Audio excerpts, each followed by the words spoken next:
সওদা করে ফেলছে ওসমান। এবার ময়দানে আমি বাজি জেতার জন্যই নেমেছি। হয় জিতবো, না হলে মরবো। মাঝামাঝি বলতে কিছু নেই। এরকম খুশির দিনে কারা মন খারাপ করে থাকে জানো? কারা? যারা বোকা তারা। বাবার ওই মুখটা যে আমি কিছুতেই ভুলতে পারছি না ইরফান।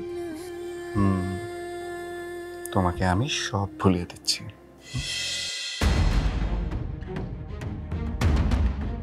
আমি অনেকভাবে চেষ্টা করেছি আব্দুল সাহেব, কিন্তু আমাদেরকে এই মিটিংটা ফেস করতেই হবে। খারাপ কিছু হবে না তো স্যার? আমি তো সেই জন্য গতকালকে রাতে বশির সাহেবকে বলেছিলাম আপনাকে ফোন করতে। Good morning sir. বসুন স্যার। আমাদের বোর্ড অফ ডিরেক্টরের অনারের মেম্বার আমাদের মাঝে চলে এসেছে। আমরা কি এখন মিটিংটা শুরু করতে পারি? আপনাদের সুখ দুঃখের মিটিংটা না হয় পরে করলেন। আফজাল সাহেব, আপনাকে লোনের ব্যাপারে ওনারা কিছু প্রশ্ন করতেন। জি স্যার।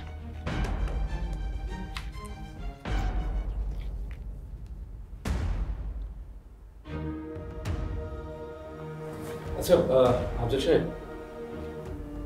আপনি আমাদের এই ব্যাংকে কত বছর ধরে আছেন? 25 বছর স্যার। 25 বছর 3 মাস 11 দিন। আচ্ছা, আপনার চাকরির মেয়াদ আছে আর কতদিন?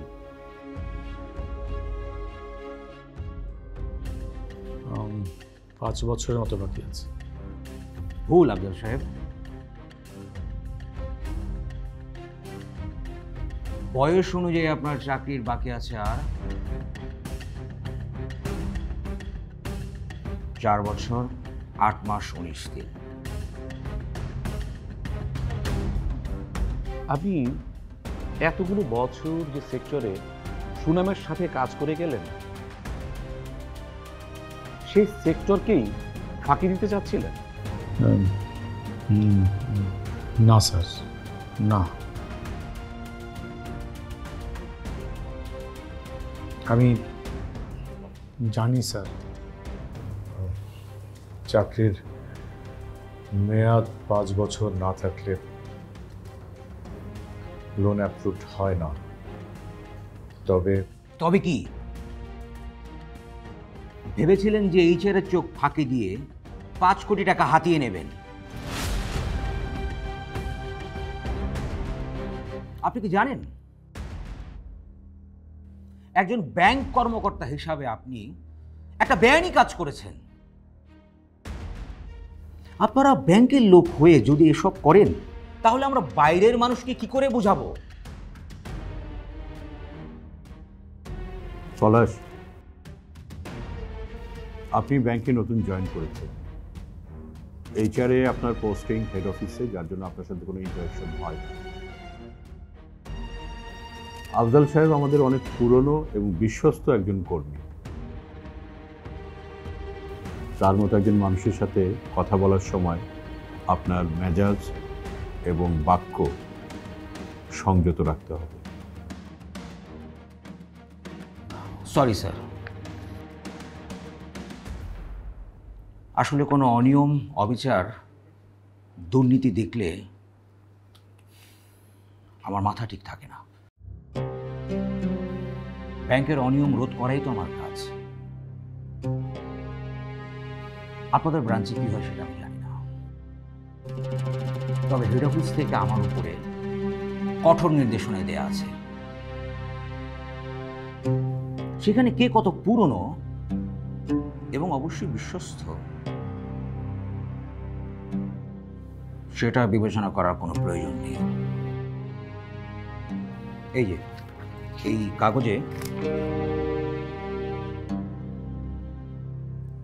সব নিয়ম কানুন স্পষ্ট লেখা আছে।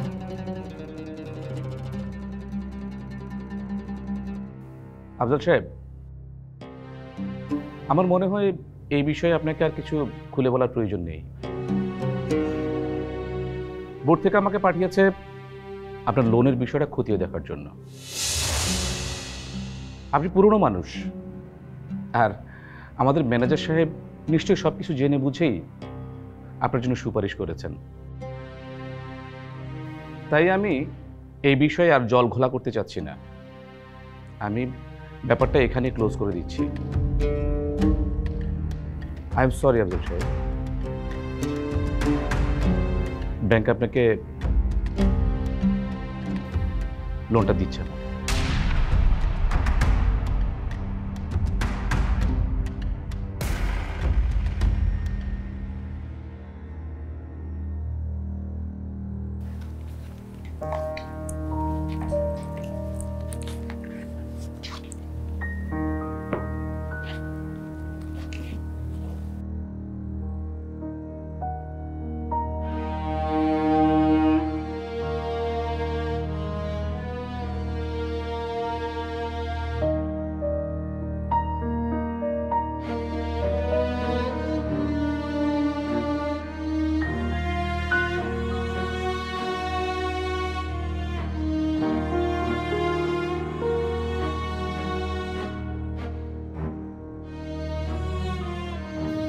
আফজাল সাহেব, আফজল সাহেব,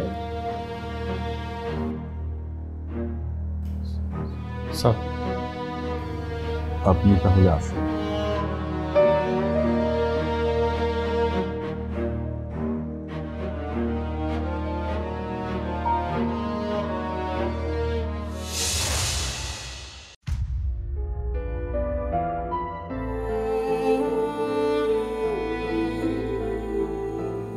এদের শেষ বয়সে প্ল্যান এসবই থাকে স্যার। খোঁজ নিলেই দেখবেন যে পার্মানেন্টলি ফ্যামিলি নিয়ে বিদেশে পালিয়ে যাওয়ার সব ব্যবস্থা করে ফেলেছে। তাতে কি স্যার, আমি তো আছি। যতদিন এই HR পলাশ আছে, কোনো দুর্নীতি হবে না এই ব্যাংকে। এই আফজাল সাহেবের মতো লোকেরা লোন পাবে না, কোনোদিন পাবে না।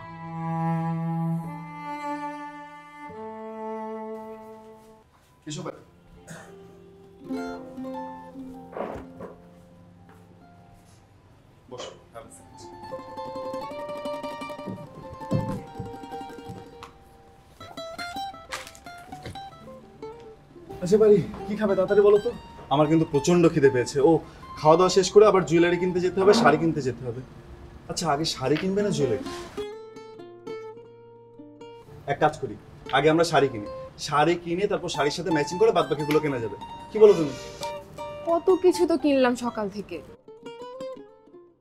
আর কিছু কিনতে হবে। আরে কোন কত কিছু কিনলাম, কিছুই তো কিনলাম না, এখনো অনেক শপিং বাকি। হ্যাঁ আচ্ছা তুমি বলো তো, তুমি কি লাল শাড়ি কিনবে নাকি এখনকার ট্রেন্ড ফলো করে লাইট কোনো কিছু কিনবে?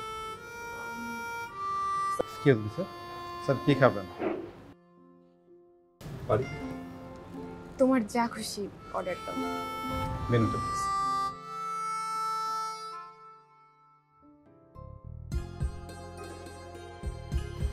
আচ্ছা আপনি একটা কাজ করেন, একটা 105 আর 114 আর একটা লেমনেড। ওকে। আচ্ছা আপনি একটা কাজ করেন, দুইটা লেমনেড। Okay thank you. ঠিক আছে, থ্যাংক ইউ স্যার। ইরফান, এসব শপিং টপিং না করে কোনো নিরিবিলি জায়গায় বসলে ভালো হতো না? নিরিবিলি? হঠাৎ নিরিবিলি? কি চাইছো বাড়ি? ইরফান, দেখো বাড়ি, বিয়ের আগে ছেলে মেয়েদের এই ধরনের মেলে আবেশা কিন্তু আমার একদম পছন্দ না।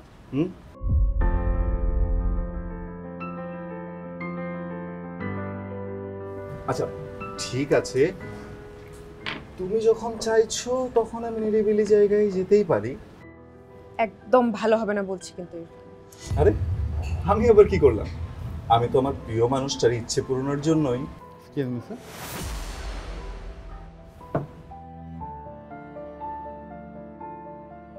Thank you sir. Thank you. Thank you. কি হচ্ছে ম্যাডাম, খুব লজ্জা করছে? অ্যাকচুয়ালি নিরিবিলি আইডিয়াটাও কিন্তু খারাপ না। আমিও তো চাই আমাদের তোমার শপিং তুমি একা করো, তোমার লেমনেড তুমি একা খাও, আমি বাড়িতে।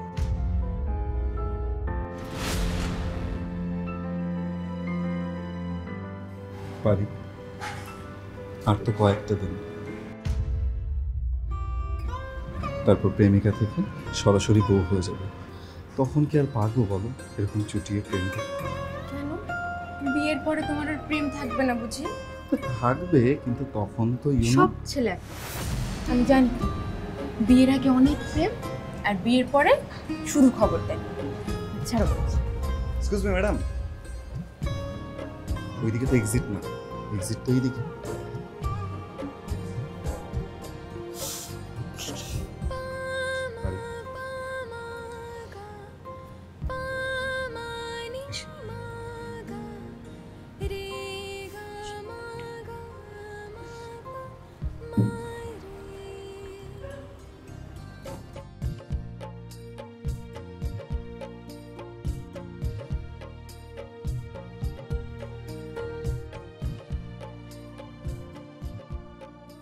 তোমার ইরফান কিন্তু অন্য ছেলেদের মতো না পারি।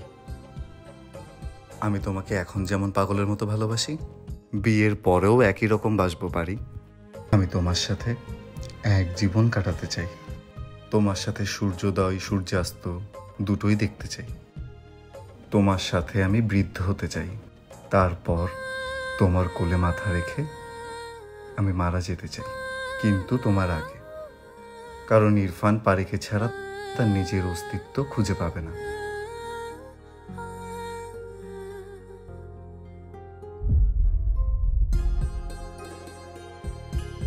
পারি, আমি কিন্তু এখনো বলছি নিরিবিলি জায়গায় কিন্তু যাওয়াই যায়।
পারি মারে, মা আমার, তোর মুখের হাসি আমি ধরে রাখতে পারলাম না রে মা। ইরফানের বাবা কি বা কি বলবো আমি, আর পারিকে, যে বাবা সন্তানের মুখে হাসি ফোটাতে পারে না, সে বাবার কি সত্যি কোনো সার্থকতা আছে? ব্যর্থ আমি, খুব ব্যর্থ বাবা আমি।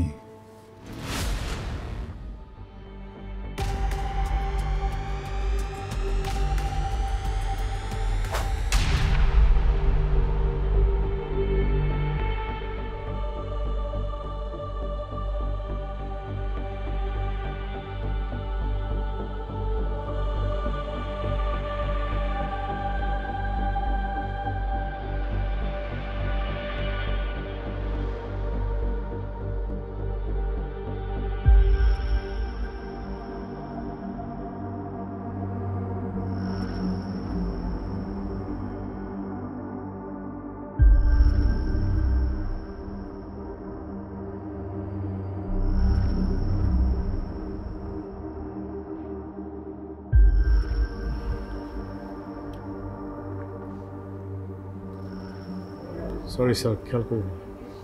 ইটস ওকে আফজল সাহেব। আমার জন্য আপনাকে অপমানিত হতে হলো।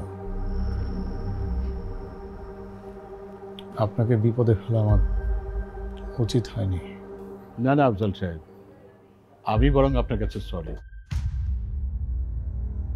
আপনার অফিসিয়াল ডকুমেন্টগুলো আমি না দেখে সাইন করেছি তা তো না,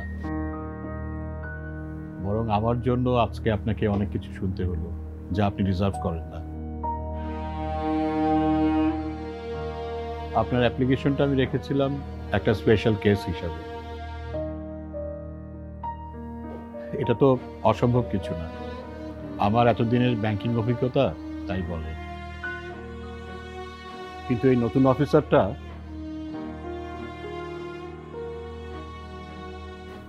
আফজাল সাহেব, আমি বুঝতে পারছি আপনার ভেতরে কি হচ্ছে। বাবা হিসেবে আমি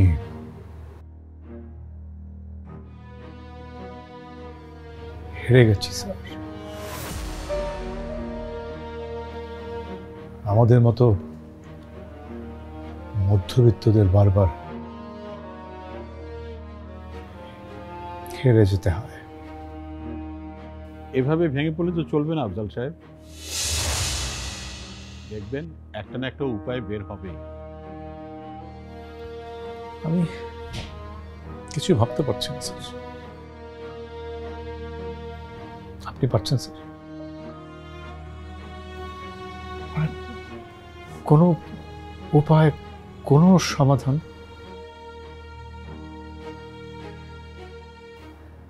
ঠিক শিওর না, তবে তবে কি স্যার?